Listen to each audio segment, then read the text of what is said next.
Salut à tous, c'est Louis, j'espère que vous allez bien.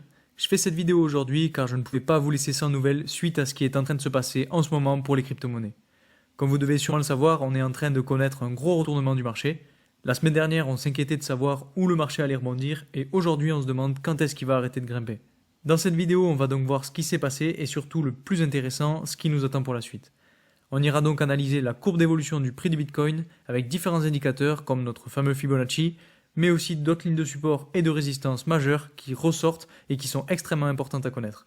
Et bien évidemment, suite à cette analyse, je vous partagerai ma stratégie concernant mon prochain trade. Donc jusqu'à quand le marché va-t-il continuer de monter? Est-ce qu'on a déjà trouvé notre ligne de résistance ou est-ce que le prix va être assez fort pour la dépasser? Et comment se positionner par rapport à ça? C'est ce que nous allons voir tout de suite dans cette vidéo.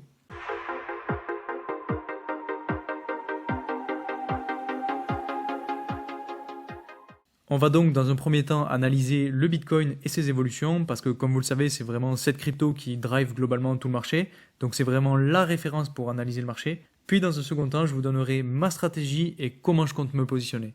Avant de commencer cette vidéo et comme d'habitude pour ceux qui ne me connaissent pas je m'appelle Louis, je fais des vidéos sur toutes les thématiques qui tournent autour de la crypto-monnaie, que ce soit les NFT, les metaverse, le gaming ou encore les nouvelles technologies. Sur cette chaîne, on parle aussi finance et investissement, donc si ces thématiques vous plaisent, n'hésitez pas à vous abonner et surtout à activer la petite cloche pour ne rater aucune de mes vidéos.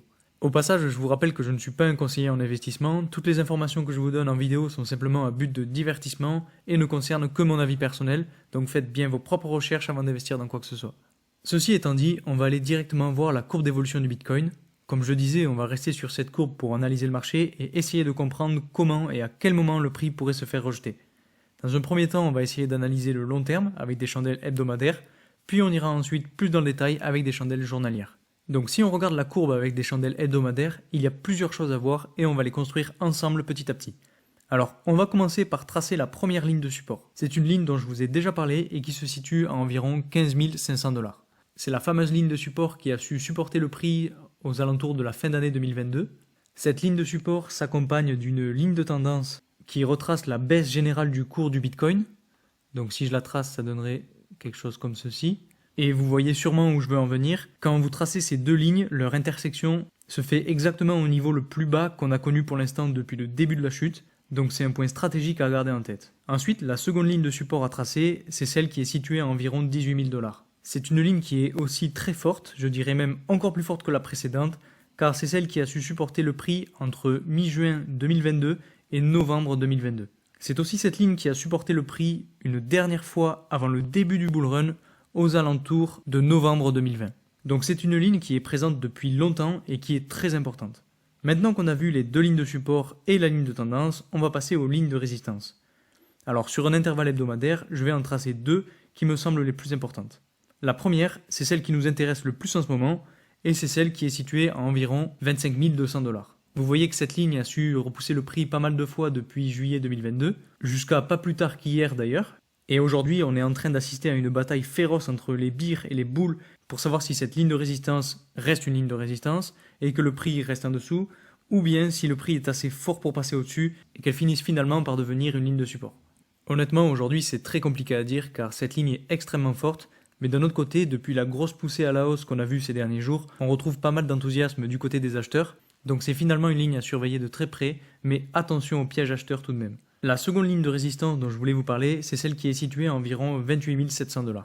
Cette ligne de résistance n'est pas vraiment d'actualité aujourd'hui, mais pourra potentiellement le devenir très rapidement si le prix venait à passer au-dessus de la ligne de résistance des 25 200 $.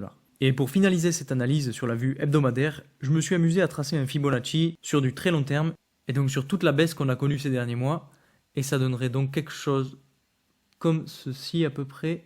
Et la chose la plus importante à voir avec cet indicateur, c'est que le premier niveau auquel pourra être conforté le prix se situe quasiment au même endroit que la ligne des 28 700 $. Et je voulais vous en parler car tout le monde parle beaucoup du gros niveau de résistance à 25 200 $, mais très peu parlent de celui des 28 700. Donc ce sera là aussi un gros niveau de résistance à surveiller au moment venu. Dans tous les cas, ce qu'on remarque, c'est qu'on se trouve actuellement dans une espèce de canal latéral entre 18 et 25 200 $. Et que le prix ne s'est finalement pas encore décidé. Donc voilà pour l'analyse hebdomadaire, n'hésitez pas à me dire ce que vous pensez de cette analyse en commentaire. Avant de passer à l'analyse sur du plus court terme, et si vous souhaitez faire du trading de crypto, vous pouvez utiliser la plateforme BitGet. Pour ceux qui ne connaissent pas, c'est une plateforme d'échange qui permet entre autres de faire du trading de crypto. Elle vous propose aussi plein d'autres services ultra intéressants comme notamment le Launchpad qui vous permet de gagner des cryptos gratuitement. Pour ceux que ça intéresse, j'ai fait une vidéo dans laquelle je vous présente la plateforme, donc n'hésitez pas à aller la voir, je vous la mets en haut à droite. Je vous mets aussi mon lien de parrainage en description qui vous permet d'avoir un bonus pouvant aller jusqu'à 5000 $ en fonction du montant que vous mettez sur la plateforme. Et pour ceux que ça intéresse, je vais sûrement faire une autre vidéo dans laquelle je vous montre comment faire du trading avec BitGet, donc mettez-le moi en commentaire si ça vous intéresse. Passons maintenant à l'analyse de la courbe sur du plus court terme, et pour cela, on va passer sur un intervalle journalier. Donc sur cet intervalle, on a aussi quelques éléments intéressants. Pour faire cette analyse, je vais garder les bornes supérieures et inférieures qui composent notre canal, donc c'est-à-dire la ligne de support à 18 000 $ et la ligne de résistance à 25 200 $. Et sur cet intervalle, on voit qu'on a une espèce de canal haussier entre deux lignes de tendance qu'on pourrait tracer comme ceci. Si je le trace un peu mieux, ça donnerait quelque chose comme ça. Et la seconde ligne de tendance serait celle-ci. Cette espèce de canal haussier nous montre que le prix est dans une bonne dynamique haussière et que potentiellement il pourrait redescendre aux alentours des 23 200 $ pour venir se faire supporter sur cette ligne de tendance-là. Et pour essayer d'aller un petit peu plus loin, je vais tracer pas un mais deux Fibonacci. Le premier sera sur la montée qu'on a eue depuis le début de l'année 2023. Donc si je le trace, ça donnerait quelque chose comme ça. Et vous voyez qu'il a été très important car il a permis de voir exactement où le prix allait rebondir suite à cette chute-là. Et si on regarde bien, c'est assez chirurgical, le prix est venu rebondir pile sur le niveau des 0,618. Et c'est ce que je vous disais dans ma précédente vidéo, il faudra s'attendre à du rebond aux alentours de ce niveau, et c'est ce qui s'est passé. Ensuite, le second Fibonacci à tracer sera sur la chute qu'on a eue donc juste avant la poussée, c'est-à-dire celle-ci. Donc si je le trace, on aurait peut-être quelque chose comme ça à peu près. Et là aussi, on remarque que les différents niveaux de Fibonacci ont été très importants avec plusieurs paliers remarquables. Mais finalement, aujourd'hui, ce qui nous intéresse le plus, c'est de savoir quand est-ce que le prix peut réellement repartir à la baisse. Donc selon moi, on a aujourd'hui deux possibilités. Si on arrive à passer au-dessus du niveau des 25 200 $ ici avant la fin de la semaine, alors ce sera très bon signe. Il faudra tout de même voir si le prix vient se faire supporter par cette ligne pour éviter les fake-out et donc les pièges acheteurs dont je parlais tout à l'heure. Dans ce cas-là, la prochaine ligne de résistance sera celle aux alentours des 28 600 $ ou 28 700 $ environ. Et puis le second cas serait que le prix vienne se faire repousser par la ligne des 25 200 $ et qu'on retourne dans ce canal latéral entre 18 000 et 25 000 $, ou du moins dans le canal haussier qu'on a tracé ici, et on aurait potentiellement un rebond aux alentours des, on va dire, des 23 100 $ sur le niveau des 0,618. Donc pour vous donner mon avis, et ce que je compte faire pour la suite, c'est que je vais attendre la fin de la semaine pour me positionner. On a connu tellement de volatilité depuis une semaine qu'il ne faudrait pas se faire prendre dans un piège. Donc si à la fin de la semaine on passe au-dessus de la ligne des 25 200 $ et qu'on vient se reposer dessus, alors ce sera un bon signal d'achat pour aller chercher les 28 000 $. Et puis si le prix se fait rejeter encore une fois, alors là ce sera un signal de vente, donc je partirai sûrement à la baisse et à voir comment le prix se comporte face aux différents niveaux de Fibonacci. Ça m'intéresserait beaucoup d'avoir votre avis, donc n'hésitez pas à me le mettre en commentaire. Voilà pour cette analyse rapide du marché. Je tenais vraiment à vous faire un petit point d'actu sur le marché et de mise à jour pour essayer de prendre un peu du recul sur la situation car en ce moment c'est un petit peu les montagnes russes.